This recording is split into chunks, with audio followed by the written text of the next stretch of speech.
ప్రస్తుతం మనం అమేథీలో ఉన్నాం.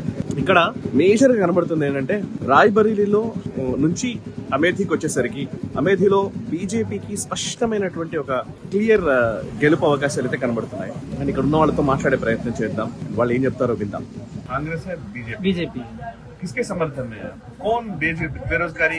मैं दोनों के समर्थन में नहीं हूँ। मजबूरी ये है कि दो ही पार्टी बची है, एक गठबंधन कर ली, एक अकेले है। किसके साथ में आप बताइए? मैं सीधी सी बात करता हूँ, फ्री के देने वाले के साथ में बिल्कुल नहीं हूँ। कोई फ्री का दे, चाहे बीजेपी दे चाहे कांग्रेस का। अच्छा। जो बंदा आया ये बोला कि मैं फ्री का नहीं दूंगा, सारी चीजें फ्री की बंद, सब में पैसा देना पड़ेगा, लेकिन मैं इतना रोजगार पैदा कर दूंगा कि आप खरीद सकते। ये इस चीज पे, इस पे हम एग्री है। अब ये कहो कि नहीं ठीक है हम आपको 5 दे, अगली पार्टी ने 10 देंगे। सीधा सा आप एक फंडा जानिए कि दिल्ली वाले केजरीवाल का जो विजन है, जो तरीका है, हमको बिल्कुल भी पसंद है और किसी भी पढ़े लिखे व्यक्ति को पसंद नहीं आएगा। आप बताइए, हाँ जो फ्री का है, फ्री का सुविधा, ट्रांसपोर्ट, ये सब चीजें क्यों दे रहे हो फ्री का? भाई वो फ्री का आएगा कहाँ? वो हमें इस उम्र में ही अपंग बना देना चाह रहे हैं। हमारी पढ़ाई लिखाई शिक्षा का कोई स्तर ही नहीं रहेगा, प्लेटफॉर्म अवेलेबल नहीं करा पाएंगे हमारे लिए, तो हम क्या करेंगे? ऐसी शिक्षा का, ऐसी एजुकेशन का, इनकी मुफ्त की रेवड़ियों का। ये तो उन बेसिक शिक्षा करो, मेडिसिन को, मेडिकल को फ्री करो, शिक्षा को फ्री करो। अभी ये जो जनरिक मेडिसिन को एजुकेशन, अभी आप बता रहे कि बीजेपी नहीं है, कांग्रेस नहीं है, केजरीवाल नहीं है, फिर कौन है? मजबूरी है, लाद दिया गया है, थोप दिया गया है, किसी एक को तो देना पड़ेगा ना, या तो नोटा पे चले जाएं। तीनों में कौन अच्छा है? अब ये सब तो हम ऑन कैमरा नहीं बोल सकते हैं। आपको लगेगा किसी का प्रचार प्रसार कर, ये तो अच्छा है, ठीक है। ये ठीक है जी। तो रहते तो अभी आप भी तो पढ़े लिखे हैं, आप ही बताइए फ्री का लेना चाहेंगे? नहीं, बिल्कुल नहीं, मैं बताता हूँ। कोई इस पे क्यों नहीं सोचता? मैं 5 दिया, आप 10 देंगे, ठीक ना? मैं 1 लाख रुपए दे दूंगा, मैं ये कर दूंगा, मैं धर्म, अरे ठीक है धर्म अपनी जगह सही है, सब कुछ सारी चीजें सही है, लेकिन ये कोई बोले कि मैं रोजगार दूंगा, मैं फ्री का कुछ नहीं दूंगा, किसी को नहीं दूंगा। धर्म के नाम पे, उसके नाम पे आप 5 साल बनाए, ठीक है, माना हमने, आपने संशोधन किया, 370 हटाया, 35A में संशोधन किया और ये सारी चीजें की, लेकिन आप 5 साल रहे, फिर 5 साल आया, अब तीसरा वाला है, आपके पास कोई अलग है? पहले 2014 में अच्छे दिनों के लिए आए, गुजरात मॉडल पे आए, अब कहाँ का मॉडल बताओगे आप? क्या मॉडल है आपके पास, या क्या रोजगार आपने दिया? सनातन धर्म का इन्होंने अच्छा प्रचार किया, काफी फैला, लोग जागरूक हुए, लोग जाने, सनातन को समझे। लेकिन अभी एक ही चीज पे आप चलोगे तो रोजगारी बिना खाए तो आदमी क्या बोलेगा? राम राम नहीं बोल पाएगा, सीधी सी बात। कोई बोल सकता है? नहीं बोल सकता।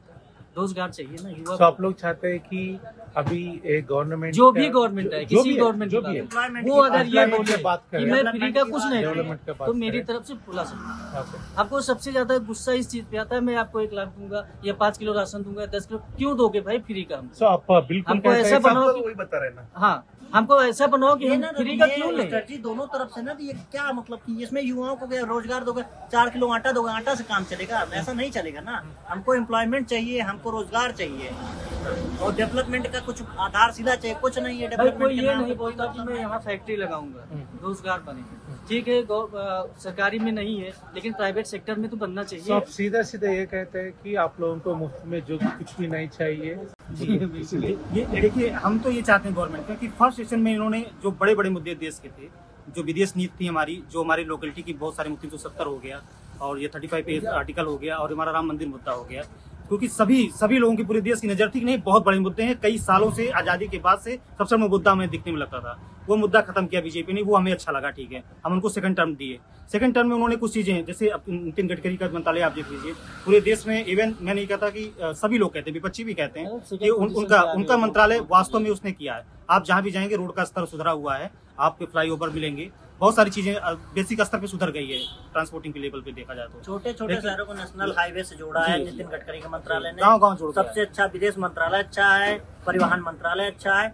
स्वास्थ्य के मामले में जितने ये मेडिकल कॉलेज खुल रहे हैं, एम्स खुल रहे हैं और चीजें हैं, डॉक्टर अवेलेबल नहीं है।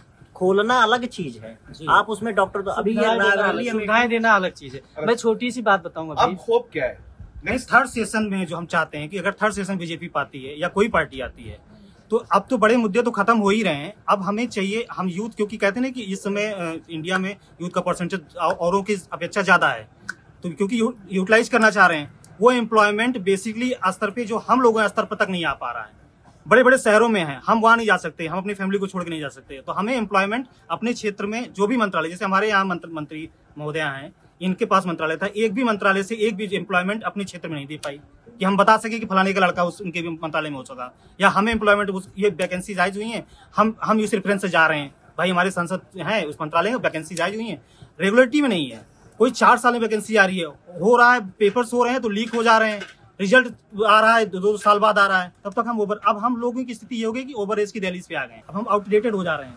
तो वैकेंसीज भी रेगुलर, स्टेट गवर्नमेंट की भी यही पॉलिसी देख रहे हैं हम लोग, ठीक है। इंफ्रास्ट्रक्चर के साथ साथ हमें रोजगार भी चाहिए, वो तो बेसिकली जरूरत है, लेकिन बेसिक हम जब कुछ कमाएंगे ही नहीं तो खर्च क्या करेंगे? रोड बनाने पे, चलने के लिए भी तो भाई हमें भी तो चाहिए, व्हीकल चाहिए। हाईवे पे भी सारे बाइक पे भी टोल टैक्स लगने लगे हैं। ये गंगा एक्सप्रेस वे बन रहा है, उधर यमुना एक्सप्रेस पे टोल टैक्स है, इधर बुंदेलखंड वाले पे बाइक पे है टोल टैक्स, और जब गाड़ी खरीदता है आदमी तब भी टोल टैक्स देता है। और रही बात ये कंपैरिजन की बात करते हैं तो सिचुएशन इकोनॉमी सभी देशों की डाउन हुई थी, लेकिन महंगाई इतनी बड़ी, पेट्रोल 118 रुपए में मैं खुद चलवाया था एमपी में, उसके बाद अभी भी ये 96 97 ऐसे जगह का है।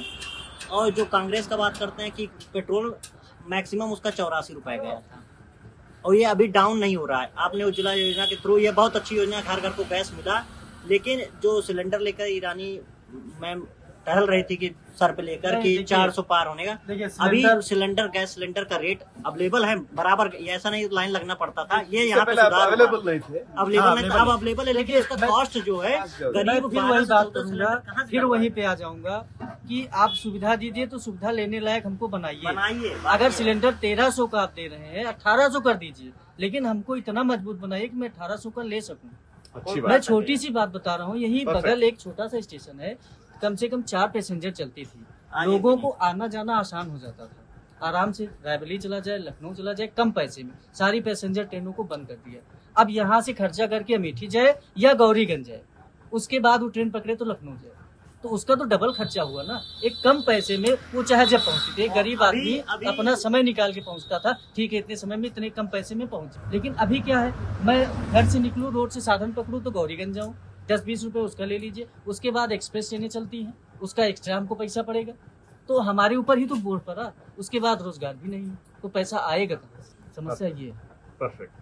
ये आपका जो मुद्दा है ना, आप जो बता रहे हैं ना, इसका सोल्यूशन कौन दे पाएगा इस इलेक्शन? ये अभी है ना, तो 2024 नहीं, इनका विजन सोल्यूशन दे देखिए, कांग्रेस का जो विजन आया, इनका भी वही है कि फ्री में हम सब बांट देंगे, आप चले जाइए कर लीजिए। इनका भी विजन है 5 किलो राशन पे आपको संतुष्ट कर देंगे। तो किसी का विजन ही नहीं समझ में आ रहा है। ये तो थोपा गया है इलेक्शन ना, कोई अलग से कोई अपना नया सोचा ही नहीं है कि हम यूथ के लिए क्या करेंगे। कोई ये बोलता ही नहीं, सबको डर लगा है कि हमारा वोट बैंक गड़बड़ हो जाएगा। देश के लिए कोई नहीं सोचता, यूथ के लिए कोई सोचता नहीं, सब वोट बैंक। उम्मीद तो इस समय करंट शासन से ही हमें है, और उम्मीद करंट जो भी हमारा सेंट्रल में गवर्नमेंट है, इनका रिपीट होने जा रहा है, ये हमें भी लग रहा है कि, और उम्मीद भी है कि रिपीट होंगे। तो हमसे यही उम्मीद है उनसे कि जो उनका 3rd सेशन आ रहा है, वो ज्यादातर रोजगार पे ध्यान दें, एम्प्लॉयमेंट पे ज्यादा फोकस करें, और सारी चीजें हमें लगता है कि व्यवस्थित हो चुकी हैं या व्यवस्थित होने में बाकी भी होंगी, तो वो करते रहेंगे, लेकिन बेसिकली हमें चाहिए रोजगार।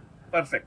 చూసారు కదా, ఇందాక కొంతమంది యంగ్స్టర్స్ తో మాట్లాడాం. వాళ్ళు చెప్తున్నది ఏంటంటే వాళ్ళకి ఎంప్లాయ్మెంట్ అనేది చాలా పెద్ద సమస్య కనబడుతుంది. ఫ్రీ బీస్ మాకు అక్కర్లేదు, మాకు కావాల్సింది ఉద్యోగాలు ఎవరిస్తే వాళ్ళకి ఓటేయాలి అనుకుంటున్నాం అన్నట్టు. అయితే క్లారిటీగా చెప్తుంది ఏంటంటే, మొదటి టర్మ్ 2014లో వచ్చినప్పుడు 70 ఏళ్ల నుంచి ఉన్నటువంటి అనేక ఇష్యూస్ ని హ్యాండిల్ చేసిన విధానం కావచ్చు, 2019లో ఆర్టికల్ 370 తీసేయడము, కాశ్మీర్ సమస్యను పరిష్కరించడము, లేకపోతే అయోధ్య రామాలయం కట్టడం, ఇవన్నీ అయిపోయినాయి. ఇప్పుడు రాబోయే 5 సంవత్సరాలకు మాత్రం నిరుద్యోగ సమస్యను తీర్చాలి. ఇది కీలకమైన ఒక అప్పీల్ గా యంగ్స్టర్స్ నుంచి వస్తోంది. అండ్ యువ భారతం ఇది 3rd లార్జెస్ట్ ఎకానమీగా ఎదగబోతున్న ఈ టైంలో ఎంప్లాయ్మెంట్ ని సరిగ్గా అడ్రస్ చేయాల్సిన అవసరం అయితే కనబడుతోంది. అండ్ ఆ ఎంప్లాయ్మెంట్ గవర్నమెంట్ ఎంప్లాయ్మెంట్ మాత్రమే కాదు, ప్రైవేట్ అయినా ఇంకోటైనా మనుషుల ఉపాధి అవకాశాలు పెరగాలి అండ్ కొనుగోలు శక్తి పెరగాలి. ఇది వాళ్ళ నుంచి వస్తున్నటువంటి ఒక డిమాండ్ లేదా అప్పీల్.